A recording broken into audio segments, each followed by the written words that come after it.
Tuhan Bapak Ibu Saudara yang kami kasihi dalam Tuhan Yesus Kristus, senang sekali pada pagi hari ini kembali kita bersama-sama dapat berjumpa di hadirat Tuhan.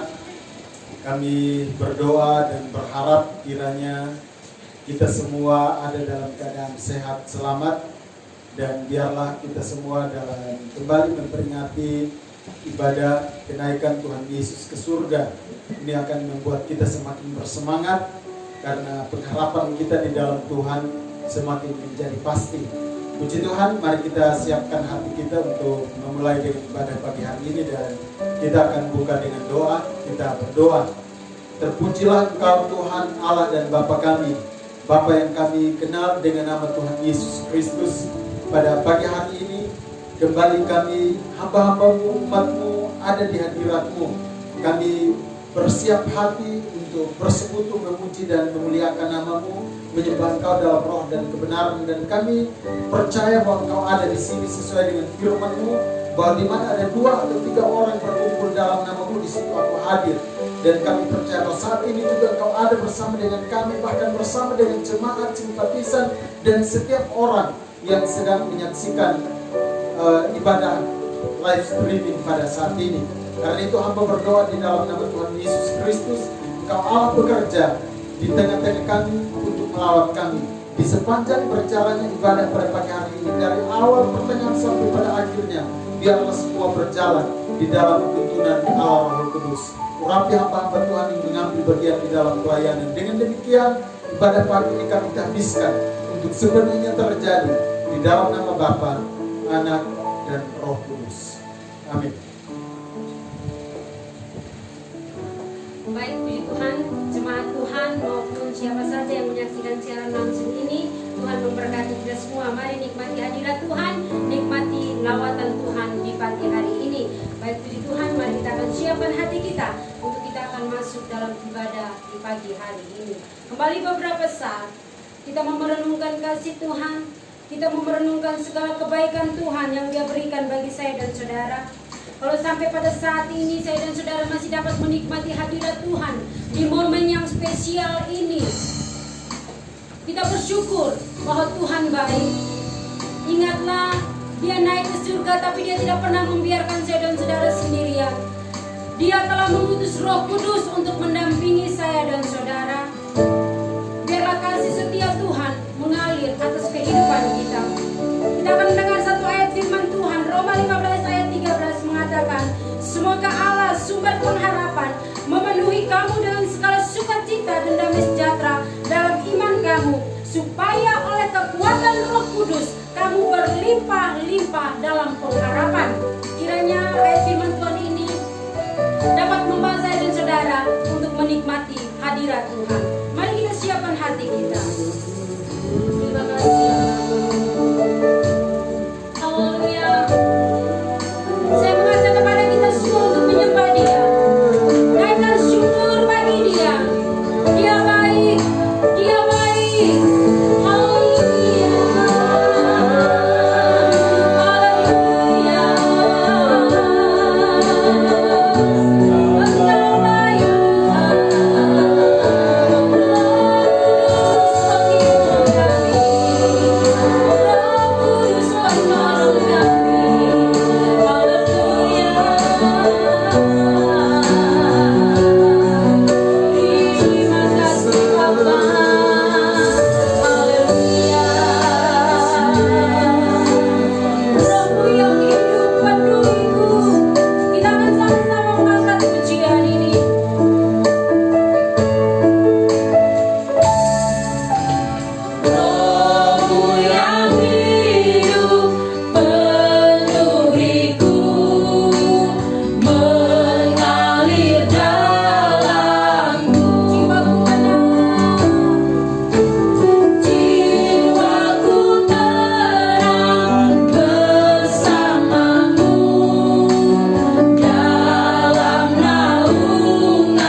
Kami bersyukur buat segala kebaikan-Mu ya Bapa. Kami bersyukur buat kasih setia-Mu. Pagi hari ini kami sudah siap untuk meninggikan Engkau. Kami siap bersorak-sorak bagi Engkau. Terus berkaryalah di tengah-tengah kami dan menjamah seluruh kehidupan kami. Di dalam nama Tuhan Yesus Kristus kami berdoa dan kami siap meninggikan Engkau. Haleluya, haleluya. Amin. Baik puji Tuhan saudaraku, mari dengan penuh semangat kita bertepuk tangan untuk Tuhan. Kita meninggikan namanya, kita memuliakan namanya. Allah, kita doa Allah. Haleluya.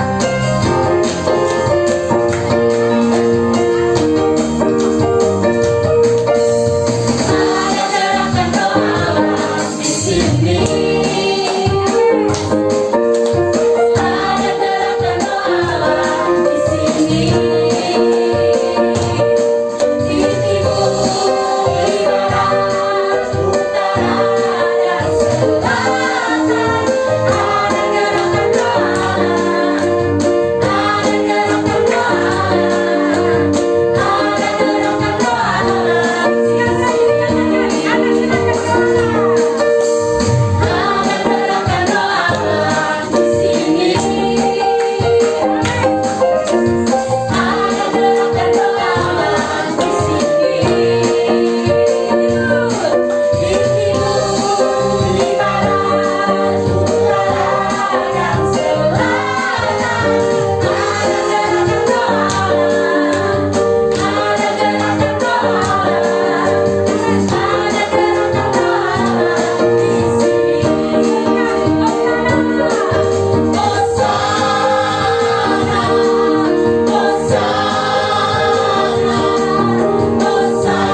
akan masuk di dalam mendengarkan kebenaran firman Tuhan. Kembali beberapa saat, kita tenangkan hati kita mau berkonsentrasi di hadirat Tuhan. Dia baik bagi kita semua. Dia telah mengutus penolong bagi saya dan saudara. Sebab firman Tuhan berkata, aku akan minta kepada Bapa, dan Ia akan memberikan kepadamu seorang penolong yang lain, supaya Ia menyertai kamu selama-lamanya, yaitu Roh kebenaran. Kita bersyukur bahwa Dia tidak pernah meninggalkan saya dan saudara sendirian. Apapun yang menjadi pergumulan kita saat ini, percayalah bahwa Dia siap menanggung semuanya bagi kita. Haleluya. Penolongku yang selalu setia.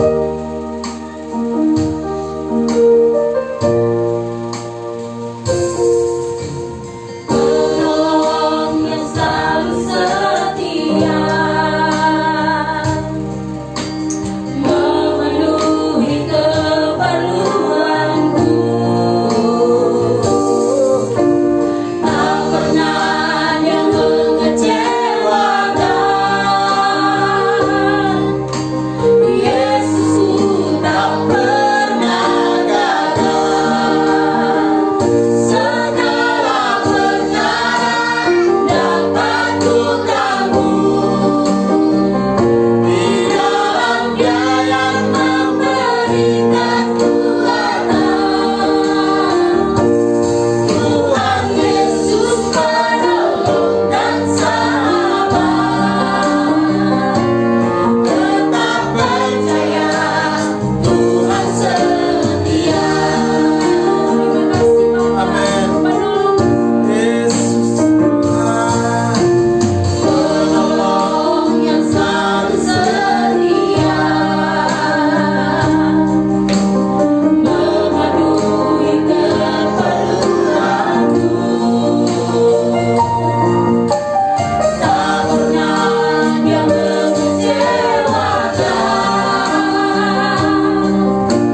Yesusku tak pernah gagal. Segala perkara dapat ku tanggung di dalam Dia yang memberikan kekuatan. Tuhan Yesus penolong dan sahabat. Tetap percaya, Tuhan setia. Segala perkara dapat ku tanggung di dalam Dia yang memberikan kekuatan. Tuhan Yesus penolong dan sahabat. Tetap percaya, Tuhan setia. Segala perkara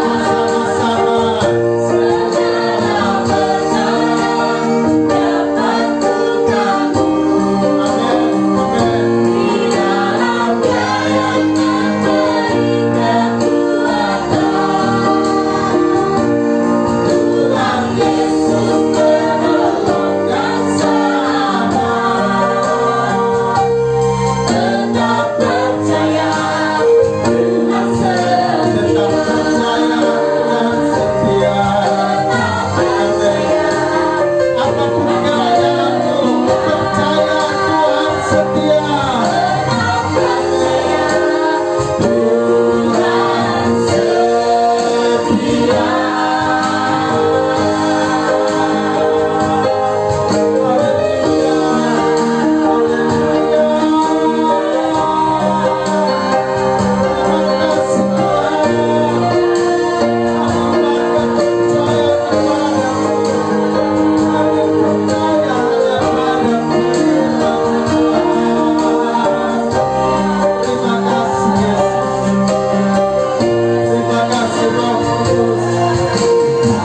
Terima kasih ya Allahku. Apapun situasi dan keadaan yang sedang kami kami alami dalam kehidupan kami. Kami percaya Tuhan kami setia. Hari ini kami ada dalam sebuah peristiwa mengenang kenaikan Yesus ke surga. Adalah sebuah peristiwa yang semakin memberikan jaminan dan kepastian kepada kami bahwa Allah kami adalah Allah yang hidup. Semua janjinya patut dipercaya. Janjinya ya dan amin akan terlaksana di dalam kehidupan kami. Engkau adalah Alfa dan Omega. Pagi ini kami sudah memuji dan menyembah Engkau dalam roh dan kebenaran. Saatnya kami mau belajar dari kebenaran firman Tuhan. Hadirlah di tempat ini dan berbicaralah kepada kami semua. Bahkan berbicaralah sampai ke dalam hati kami, kepada setiap jemaat Tuhan yang sedang mengikuti ibadah ini dari rumah mereka masing-masing, dan kepada setiap simpatisan dan setiap orang yang kebetulan menyaksikan jalannya pemberitaan firman Tuhan dan ibadah pagi ini. Kami berdoa biarlah Allah berbicara kepada kami semua melalui kebenaran firman Tuhan ini. Terima kasih Bapa, hamba-Mu yang berbicara atas nama-Mu, urapi dan khususkan dia bagi pemberitaan firman Tuhan pada pagi hari ini.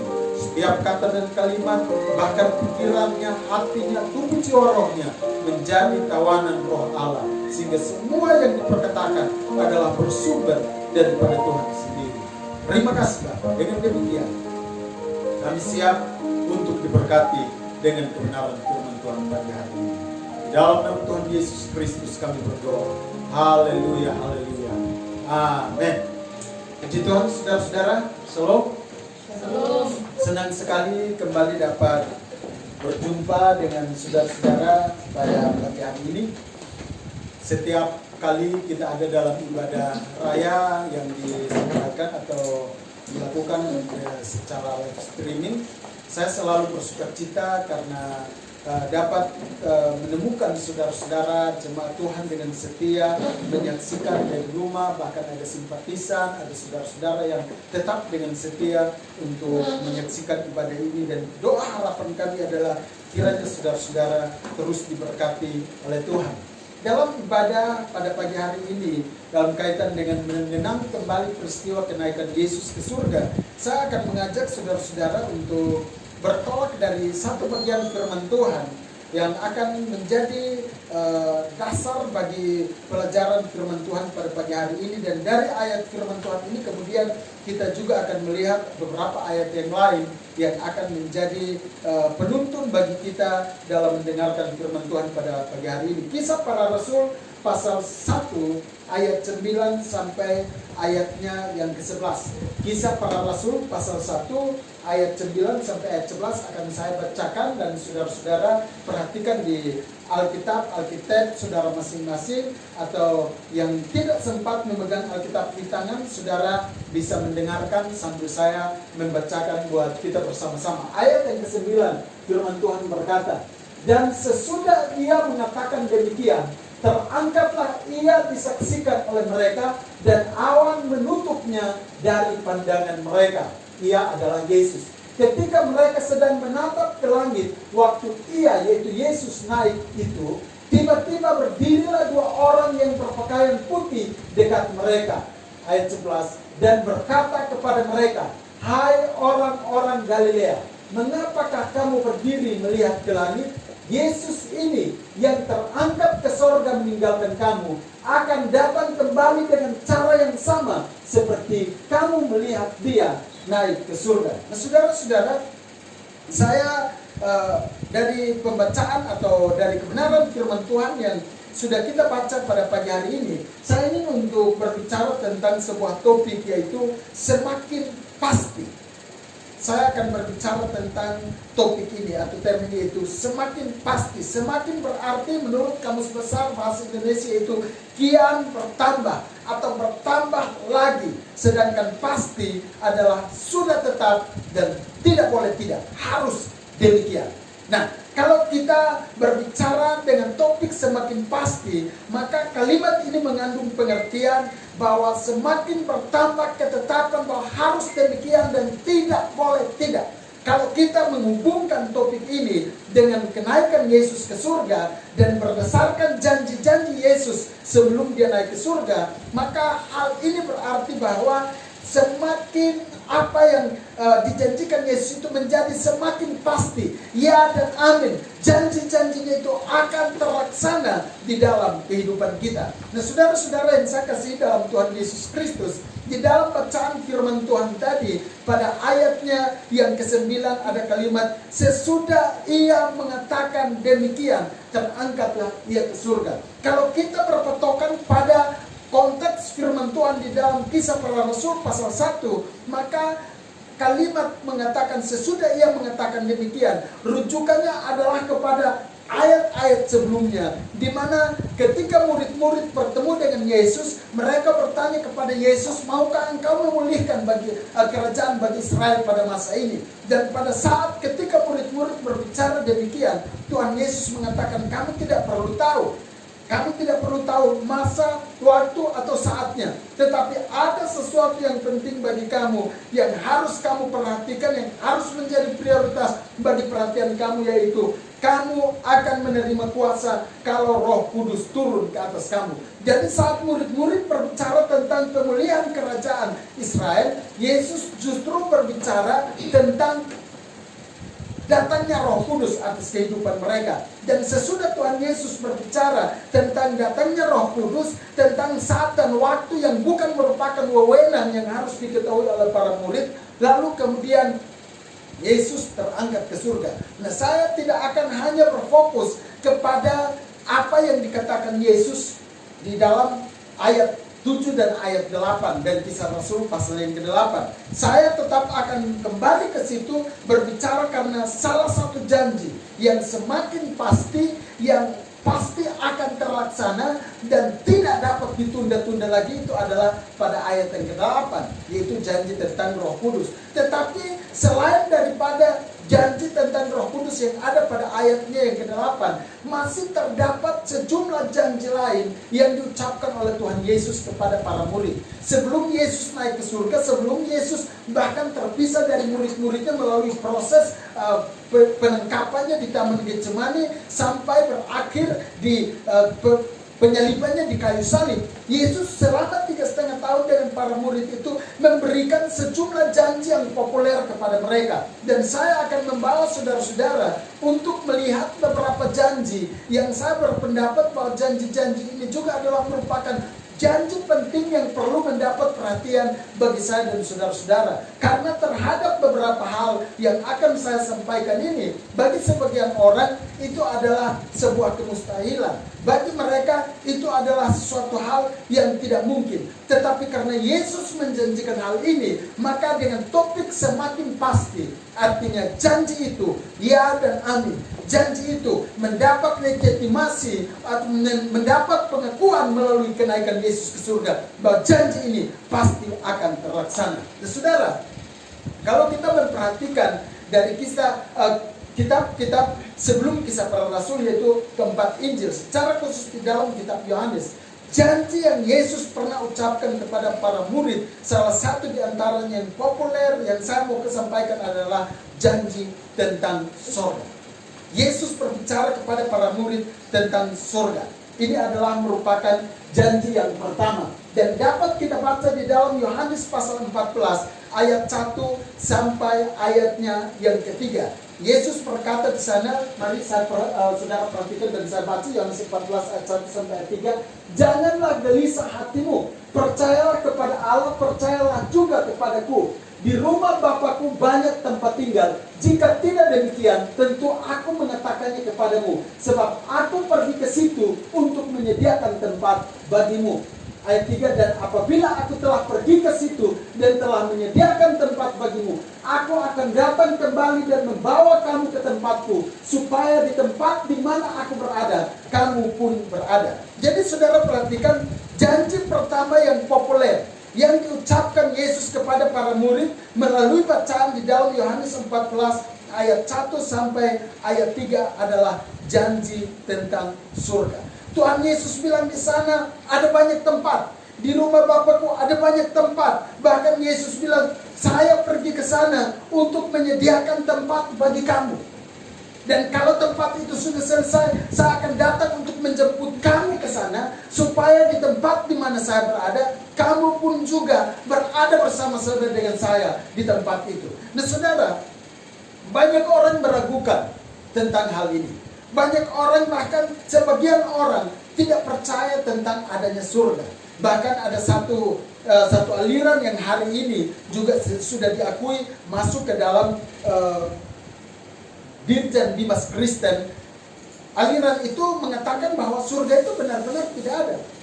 Surga itu adalah perubahan yang akan terjadi di dunia ini. Jadi perkembangan teknologi dan pembangunan mega church, pembangunan yang sedang berkembang dengan begitu pesat dan luar biasa di dunia ini sedang mengarah ke surga. Jadi bagi kelompok tersebut, surga itu sama sekali tidak ada. Begitu pula dengan ateis, begitu pula dengan orang-orang yang menamakan Kristen, tetapi mereka boleh dikatakan sebagai Kristen Science. Mereka tidak percaya, bahkan mereka ingin untuk meneliti, mereka ingin untuk mencari di mana kira-kira surga itu berada. Bagi saya dan saudara-saudara sebagai orang-orang percaya, bagi saya dan saudara-saudara sebagai pengikut-pengikut Kristus yang setia, kita tetap percaya surga itu ada. Kenapa? Karena Yesus sendiri yang berbicara tentang surga itu. Bahwa surga itu ada, rumah Bapa itu ada. Dan Yesus bukan hanya sekedar berbicara, Dia menyampaikan itu sebagai sebuah harapan kepada para murid dan kepada orang percaya termasuk saya dan saudara-saudara. Setelah dia menyampaikan hal itu, dia membuktikan ucapannya dengan benar-benar dia pergi ke surga. Dia mengatakan, saya akan pergi ke sana, saya akan menyediakan tempat bagi kamu. Setelah dia bilang saya akan pergi ke sana, dia benar-benar pergi. Apa yang dijanjikan Yesus bukanlah merupakan sebuah janji politik yang bisa terlaksana dan tidak bisa terlaksana. Bukanlah merupakan sebuah janji politik yang diucapkan sekedar untuk menarik hati dan perhatian dari para pemilih yang nanti tertarik untuk memilih dia. Tetapi janji itu benar-benar dia buktikan. Yesus berbeda dari tokoh-tokoh manapun. Entah dia itu tokoh politika ataupun tokoh agama dan tokoh apapun. Yesus berbeda dari mereka semua. Dia berbicara dan dia membuktikan pembicaraannya. Ketika dia berbicara tentang di surga, di rumah Bapa banyak tempat, saya pergi untuk menyediakan tempat bagi kamu. Setelah itu dia benar-benar pergi. Kenaikan Tuhan Yesus yang kita peringati pada pagi hari ini, yang kita peringati di hari ini, memberikan sebuah pernyataan penegasan kepada saya dan saudara bahwa janji tentang surga itu semakin pasti. Surga itu adalah ya dan amin. Saya dan saudara-saudara sebagai orang-orang percaya harus semakin bertambah yakin, bertambah teguh di dalam Tuhan. Tidak boleh sedikit pun ragu akan kebenaran janji-janjinya. Apalagi di dalam menghadapi situasi dan keadaan seperti yang sedang terjadi hari ini. Bahwa COVID-19 menjadi ancaman yang begitu menakutkan, membuat banyak orang sampai tidak bisa beraktivitas, membuat banyak orang hidup di dalam tekanan, bahkan membuat banyak orang benar-benar sampai terkadang salah fokus. Saya memperhatikan kemarin di Fiklirik, senior saya Pendeta John Adu sebenarnya memprotes, bukan bertanya. Memprotes Gubernur NTT tentang kenapa mal diizinkan, kenapa ASN diizinkan untuk beraktivitas, bahkan ada banyak kegiatan diizinkan. Lalu kemudian ada semacam sebuah pernyataan sinis. Lalu gereja kapan? Karena gereja hanya 2 jam. Tetapi kemudian orang mencoba untuk membuli Pendeta John Adu dengan mereka mulai mengkaitkan bahwa itu karena uang gereja mulai berkurang. Orang mulai mengkaitkan beliau dengan anggapan-anggapan dan pandangan-pandangan yang negatif dan sebagainya. Nah saudara, semuanya ini membuat orang semakin lebih berwas-was, dan bahkan ketika orang semakin berhati-hati, kasih kebanyakan orang seperti apa yang dikatakan di dalam Matius 24 ayat yang ke-12 menjadi dingin. Sehingga orang tidak lagi berpikir secara normal, orang tidak lagi perlu melihat konten berita, orang langsung komen. Apalagi kalau wartawan mencoba untuk merubah judul berita dengan sebuah kalimat yang bermaksud untuk memancing respon dari para pembaca. Tetapi apapun yang terjadi, saudara, saya mau katakan kepada kita semua, tantangan boleh datang silih berganti. Apapun boleh datang dan menyerang kehidupan kita. Tetapi jangan setapak langkah pun kita mundur ke belakang untuk meninggalkan keyakinan iman kita kepada Tuhan. Sebab apa yang dijanjikan Yesus, itu pasti akan terjadi. Ya dan amin. Yesus berkata, di rumah Bapakku banyak tempat tinggal. Bahkan kalau saudara baca kitab Wahyu, ketika Rasul Yohanes dibuang ke Pulau Patmos, dalam sebuah pengalaman supranatural, ketika menuliskan kitab Wahyu itu, dia mengatakan bahwa saya melihat tempat itu sudah selesai dibangun. Bangunannya disebutkan, ukurannya disebutkan, temboknya disebutkan, lantainya, semua terbuat, bahannya adalah dari emas. Betapa mewahnya, betapa luar biasa megahnya bangunan itu. Itu adalah surga yang dijanjikan. Mungkin saudara bertanya, lalu kenapa kalau memang sudah selesai Yesus belum datang kembali? Sekarang tanda-tandanya semakin menjadi nyata, dan saya akan berbicara pada poin yang kedua tentang hal ini. Tetapi adalah hal penting yang perlu saya dan saudara-saudara perhatikan.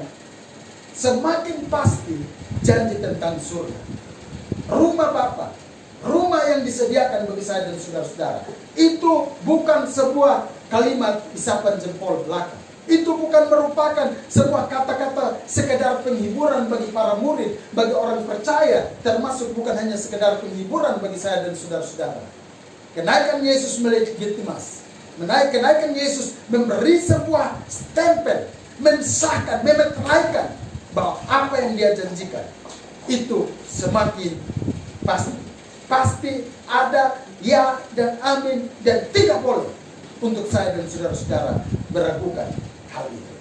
Itu poin yang pertama. Poin yang kedua, yang dijanjikan Yesus kepada para murid sebelum dia naik ke surga adalah janji tentang kedatangannya yang kedua. Nah, saudara perhatikan di dalam Yohanes pasal 14 tadi, ayat yang ketiga, terselip janji itu. Aku akan datang kembali untuk menjemput kamu.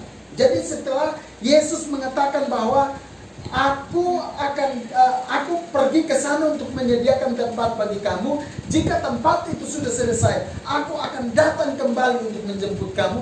Yesus sedang berbicara tentang kedatangannya yang kedua kali. Kenaikan Yesus memberi sebuah pernyataan yang tegas kepada saya dan saudara-saudara, kepada orang-orang percaya, bahwa dia bukan hanya pergi untuk menyediakan tempat, tetapi juga dia akan datang kembali untuk yang kedua kali. Terhadap kedatangan Yesus yang kedua kali, banyak orang juga meragukan hal itu. Banyak orang juga menganggap remeh pernyataan. Bahkan ketika hamba-hamba Tuhan, para pendeta berbicara, menyampaikan firman Tuhan berkaitan dengan kedatangan Yesus yang kedua kali, ada yang mencoba untuk menanggapinya dengan sinis. Bahkan ada yang bilang, Pak Pendeta, waktu saya di sekolah minggu, saya punya guru sekolah minggu, kasih tahu bilang Tuhan Yesus akan segera datang. Sekarang saya sudah tua dan melahirkan sejumlah anak sekolah minggu.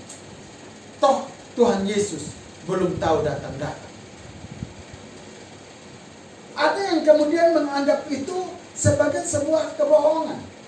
Bahkan kalau saudara perhatikan di YouTube juga beredar film-film yang mencoba untuk sinis tentang janji itu. Ada yang kemudian menganggap janji-janji Yesus ini hanya sebagai sebuah kalimat yang kosong belaka, tidak ada kebenarannya. Yesus mengatakan di dalam Yohanes 14 ayat yang ketiga, kalau tempat itu sudah selesai, aku akan datang kembali dan membawa kamu ke tempatku. Kalimat aku akan datang kembali berbicara tentang kedatangan Yesus yang kedua kali. Dan saudara, kalau kita memperhatikan di dalam Injil Matius pasal yang ke-24, di situ kita akan melihat sejumlah tanda yang disebutkan oleh Tuhan Yesus tentang kedatangannya yang kedua kali. Kalau hari ini saya dan saudara-saudara memperingati kenaikan Yesus ke sorga, maka kenyataan ini harus membuat kita terus mempersiapkan diri. Karena kalau dia naik, dia juga akan kembali untuk menjemput saya dan saudara-saudara. Ketika terjadi COVID-19, ketika terjadi bencana kelaparan, bencana gempa bumi dan sebagainya terjadi di mana-mana, banyak orang mulai mengkaitkan dengan akhir zaman itu. Ada yang bilang ini cawan yang kesekian, ada yang bilang ini cawan yang kesekian, ini ada yang bilang, bahkan ada kemudian dari sebuah organisasi yang juga menamakan diri Kristen mengatakan bahwa secara rahasia Yesus sudah datang kembali di Tiongkok dalam rupa perempuan. Jadi saya tidak tahu kalau dia datang dan sudah berubah menjadi mempelai perempuan, berarti gereja yang akan menjadi mempelai laki-laki. Saya tidak tahu itu hubungan dan dasar ayatnya seperti apa. Tetapi seperti apapun pandangan dari gereja sidang jemaat Allah adalah bahwa Yesus akan segera datang kembali. Dan karena itu umat Tuhan harus mempersiapkan diri. Semua tanda-tanda yang sedang terjadi mungkin orang memandang ini adalah cawan yang keberapa. Tetapi posisi gereja sidang jemaat Allah adalah ini adalah tanda. Sebab cawan-cawan itu akan terjadi setelah gereja sudah diangkat untuk ada dalam pesta di angkasa atau di awan-awan bersama dengan Tuhan selama 3,5 tahun. Di dalam pesta perjamuan kawin anak domba. Itu adalah posisi gereja sidang jemaat Allah dan hampir 70 juta jemaat GSJ di seluruh dunia. Semua memiliki pandangan dan pengakuan yang sama. Bahwa gereja tidak akan masuk ke dalam penderitaan. Sebab sebagai contoh di dalam Alkitab, sebelum Allah menghukum Sodom dan Gomora, Lot dibawa keluar dulu dari sana. Sebelum Allah menghukum dunia dengan air bah, Nuh dibawa masuk ke dalam bahtera terlebih dahulu. Jadi sebelum cawan-cawan murka Allah yang terdapat di dalam Wahyu ditumpahkan untuk menghukum dunia dengan murka tersebut, orang percaya gereja Tuhan, mempelai wanita akan diangkat terlebih dahulu untuk ada dalam pesta perjamuan kawin anak domba. Jadi mungkin orang mengatakan sekarang yang sedang terjadi ini adalah cawan yang kesekian. Buat jemaat GSCA, para simpatisan dimanapun saudara berada, saya mengingatkan kepada saudara-saudara, ini adalah tanda kedatangan Yesus. Ini belum berbicara tentang cawan, belum berbicara tentang kekuasaan antikris. Ini adalah tanda. Tetapi yang pasti, Yesus mengatakan, aku akan datang kembali. Kenaikannya ke surga memberi sebuah penegasan kepada kita untuk tetap berwaspada. Kenaikannya ke surga memberi penegasan kepada kita untuk tetap berhati-hati. Karena ketika Tuhan Yesus terangkat ke surga dan para murid menyaksikan hal itu, malaikat-malaikat berkata di dalam ayat yang ke-11, hai orang-orang Galilea, mengapa kamu berdiri melihat ke langit? Yesus ini yang terangkat ke surga meninggalkan kamu akan datang kembali dengan cara yang sama seperti kamu melihat dia naik ke surga. Jadi saudara perhatikan, selain Yesus berkata bahwa dia akan datang kembali, malaikat-malaikat juga mengakui hal yang sama. Kenaikan mempersiapkan saya dan saudara-saudara. Kenaikan menginformasikan kepada kita bahwa kedatangan Yesus itu ya dan amin. Ketika kita memperingati kenaikan Yesus pada hari ini, mari kita semakin bersungguh-sungguh di dalam Tuhan. Mari kita semakin mempersiapkan diri kita di dalam Tuhan. Karena kedatangan yang kedua untuk menjemput para salehnya adalah peristiwa yang akan segera terjadi. Tidak lama-lama lagi akan segera terjadi. Nah, janji yang ketiga yang juga populer ada di dalam setelah Yohanes 14 ayat 1 sampai ayat 3 yang kita baca tadi. Ayat 15 sampai ayat 17 itu juga merupakan janji populer yang diucapkan Tuhan Yesus, dan kenaikannya memberi sebuah legitimasi bahwa janji itu juga terlaksana, yaitu janji tentang penolong atau Roh Kudus. Mari kita perhatikan bacaan firman Tuhan. Yohanes 14 ayat 15 sampai ayat 17. Firman Tuhan berkata, "Jikalau kamu mengasihi aku, kamu akan menuruti segala perintahku.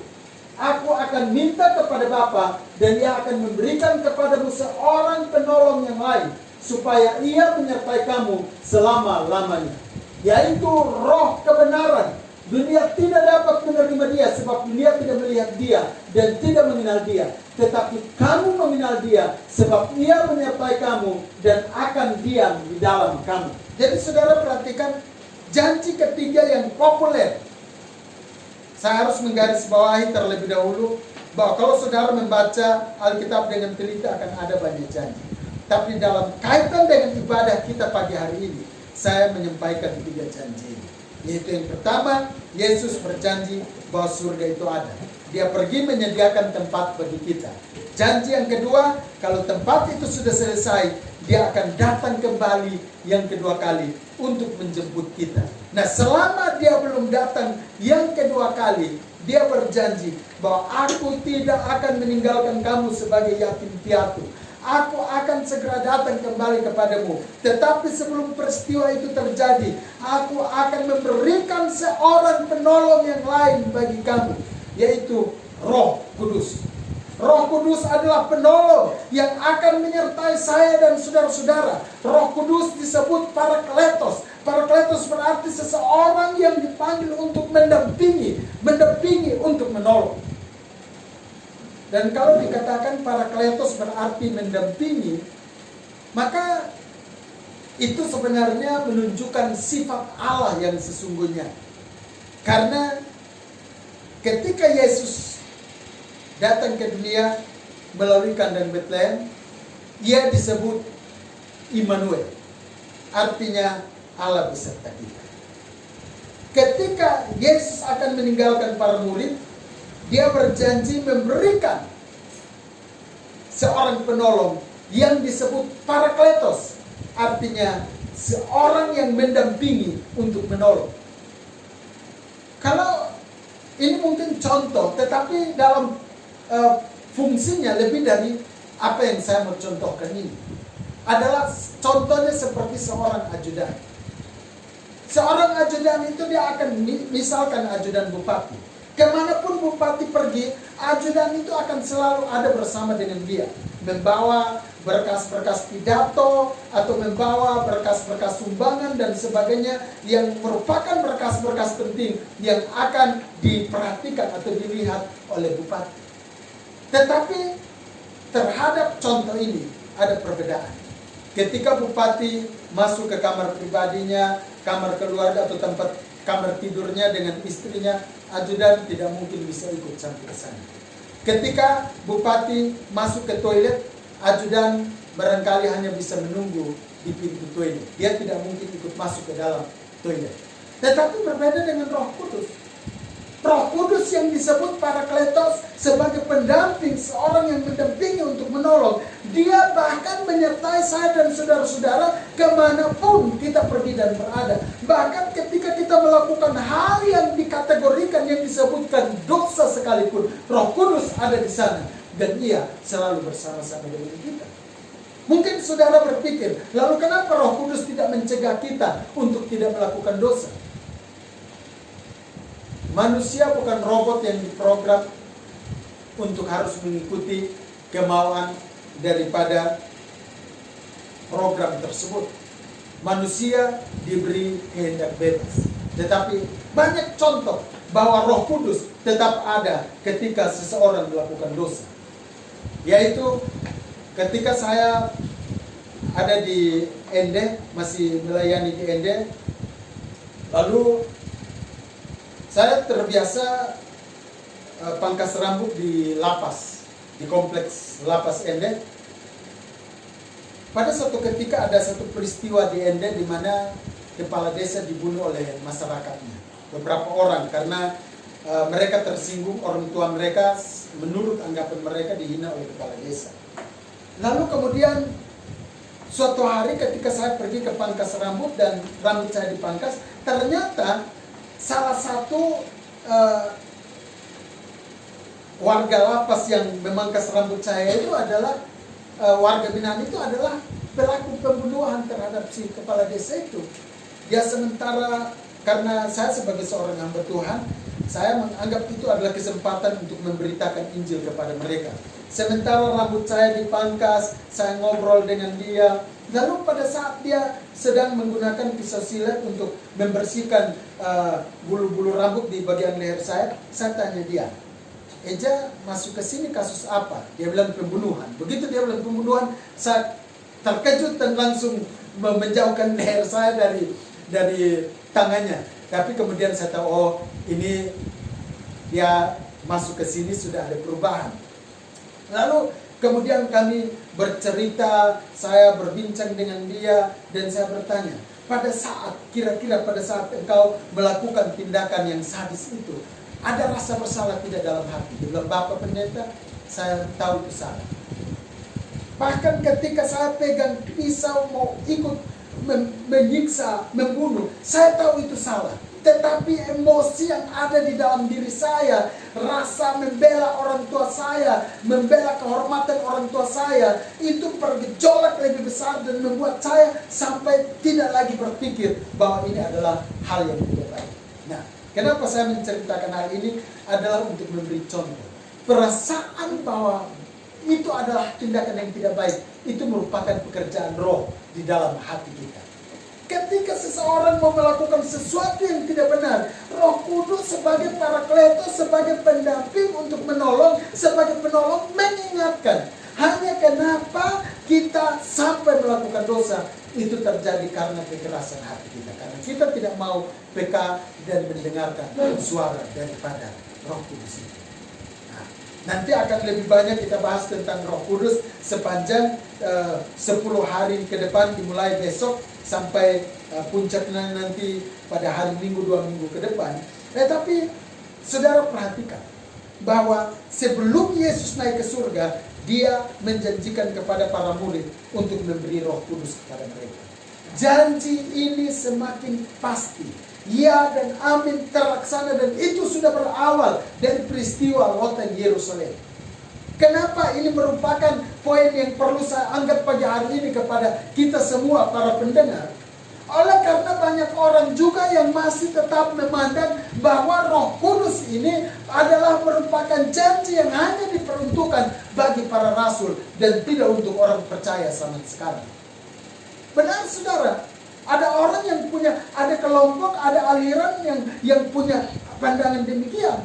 Bahwa Roh Kudus ini hanya diperuntukkan bagi para pelayan, hanya dijanjikan bagi hamba-hamba Tuhan, hanya dijanjikan bagi orang-orang yang berkarunia. Sedangkan buat saya sebagai jemaat biasa, saya rasa itu bukan merupakan sebuah janji yang penting bagi saya. Roh Kudus adalah janji buat saudara yang mendengarkan firman Tuhan kali ini. Roh Kudus adalah yang dijanjikan bagi saya dan saudara-saudara, bagi setiap orang yang percaya kepada Tuhan. Kenaikan Yesus memberi sebuah penegasan bahwa janji tentang Roh Kudus bagi saya dan saudara-saudara ini adalah sebuah kepastian.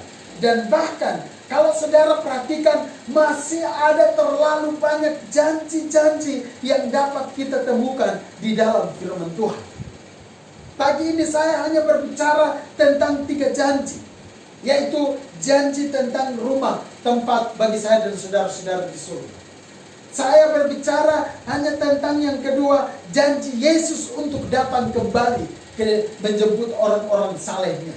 Saya hanya berbicara tentang janji yang ketiga, bahwa sebelum peristiwa Yesus datang menjemput para salehnya, dia akan memberikan penolong untuk terus menyertai, mendampingi, menghibur, menopang dan menolong saya dan saudara-saudara.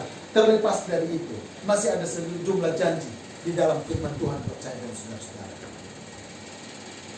Tinggal saudara aminkan, terima janji itu. Kenaikan Yesus menyatakan bahwa apapun yang dia janjikan, yang saudara percayai akan saudara terima. Maka terimalah janji itu dengan iman. Percayalah bahwa janji itu akan segera terwujud dan terlaksana di dalam kehidupan saya dan saudara-saudara. Saudara tidak akan berjalan sendirian, Walaupun mungkin di tengah corona, saudara tidak akan sendirian. Yesus berjanji untuk menyertai saya dan saudara-saudara. Bagi saudara yang sedang ada dalam keadaan sakit, saudara tidak menghadapi sakit penyakitmu itu sendirian. Dia berjanji menjadi penyembuh bagi saudara. Bagi saudara yang sedang bergumul untuk persoalan ekonomimu, rumah tanggamu, persoalan keluargamu, masa depan anak-anakmu, persoalan apa saja yang sedang saudara hadapi dalam kehidupanmu, temukan janji-janji Tuhan di dalam firman Tuhan. Dan kalau saudara dapat, jangan sedikit pun saudara ragu, bahkan berpikir, oh janji ini di masa lalu tidak berlaku buat saya saat ini. Jangan sedikit pun saudara ragu dan berkata, janji ini sudah tidak berlaku lagi untuk saat sekarang. Tidak. Yesus naik ke surga, bahkan dia sedang berada di pusat jawaban. Dari rumah Bapa, dia siap untuk menjawab semua yang menjadi pergumulan kita, kebutuhan kita, persoalan masalah kita. Dia siap untuk menjadi jawaban atas apapun yang sedang menjadi pergumulan kita. Kiranya kenaikan Yesus ke surga membuat kita semakin bertambah teguh, membuat kita semakin bertambah yakin, membuat kita semakin bertambah percaya. Kenaikan Yesus ke surga membuat kita menjadi orang-orang Kristen yang militan. Di tengah situasi yang buruk sekalipun, kita tetap berdiri di atas iman dan keyakinan kita, dan percaya bahwa bersama dengan Yesus semua menjadi mungkin. Puji Tuhan, kiranya kita diberkati pada pagi hari ini. Mari kita tunduk sebentar di hadirat Tuhan. Ingat kalimat ini, semakin pasti. Semakin pasti saya dan saudara-saudara akan ke surga. Semakin pasti Yesus datang yang kedua kali. Semakin pasti saya dan saudara-saudara akan menerima penolong, yaitu Roh Kudus yang akan menyertai dan memimpin kita. Semakin pasti kita mengalami pertolongan-pertolongan Tuhan di dalam kehidupan kita. Serindu kita menyanyikan pujian lagu firman tadi. Yesus adalah penolong dan sahabat yang setia. Terima kasih Tuhan.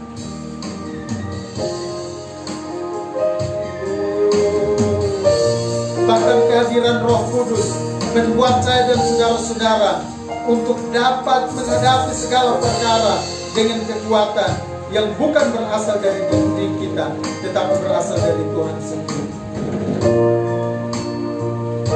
Mari kita sama-sama nyanyikan pujian.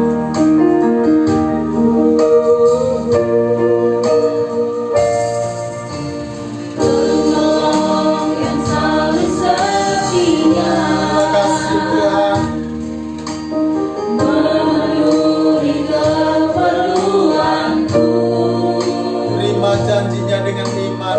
Tak pernah dia sebab dia tidak pernah mengecewakan kita.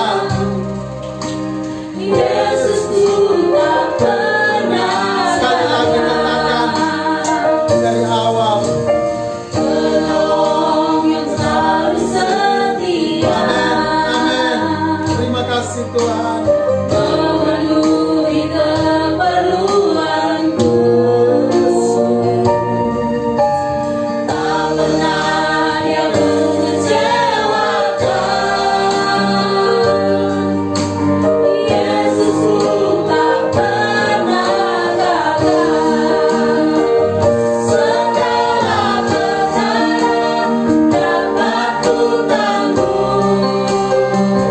Di dalam Dia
tengah situasi dan keadaan yang carut marut, yang menggoncang iman dan keyakinan kami, membuat banyak orang beralih dari percaya kepadamu dan mulai mengandalkan kekuatan-kekuatan duniawi.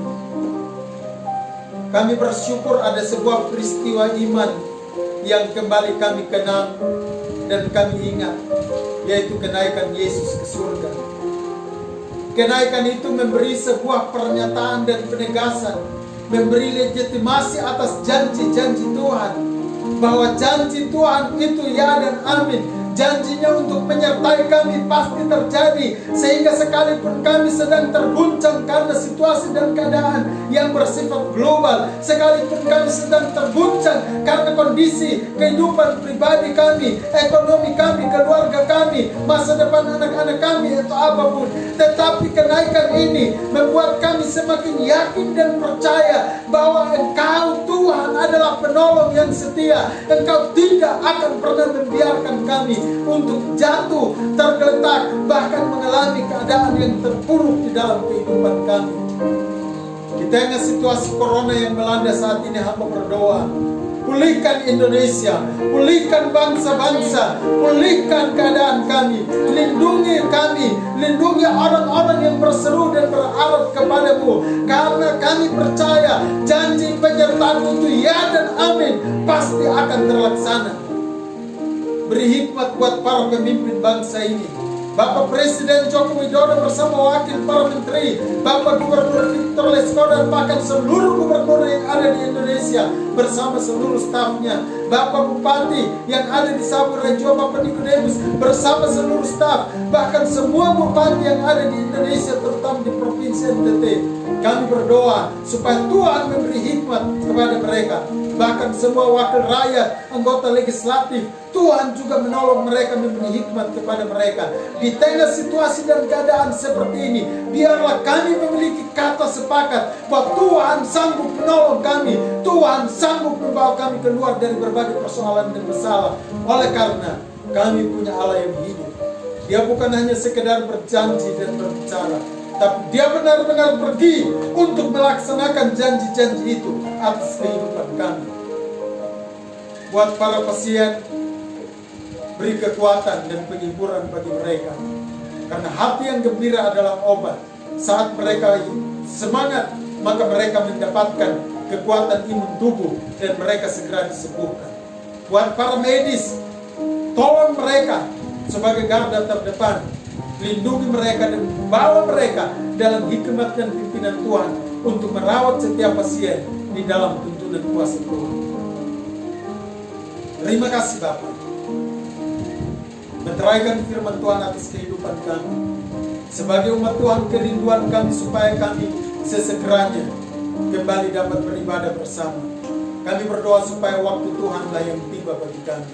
Kami percaya kalau komunitas, kelompok yang lain sudah diizinkan, gereja pun akan segera diizinkan. Dan biarlah ini terjadi di dalam nama Tuhan Yesus Kristus. Terima kasih Bapak. Kami puji kebesaran nama-Nya. Haleluya, haleluya. Amin. Pada pagi hari ini, peganglah tanganku Roh Kudus. Kita menyanyikan pujian ini untuk mengakhiri pada pagi. Haleluya. Terima kasih. Peganglah tanganku Roh Kudus, setiap hari ku tak dapat jalan sendiri.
Hamba berdoa buat semua jemaat Tuhan, simpatisan, atau setiap saudara-saudara kekasih kami yang kebetulan menonton program ini.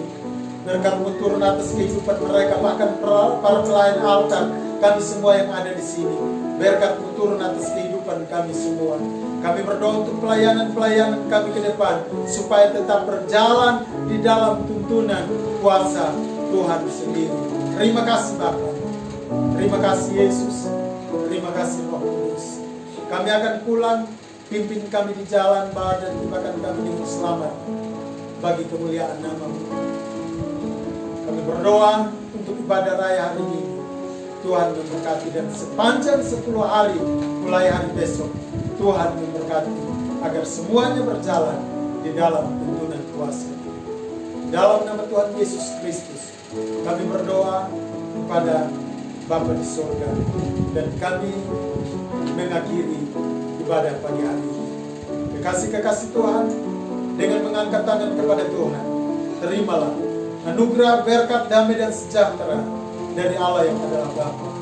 Cinta kasih dari Yesus Kristus Tuhan Sang Juru Selamat, dalam penyertaan persekutuan penghiburan Allah Roh Kudus, kiranya menyertai kita sekalian, dimulai dari saat sekarang sampai ujung jalan kita masing-masing, sampai hari Maranatha Yesus datang kembali menjemput salib.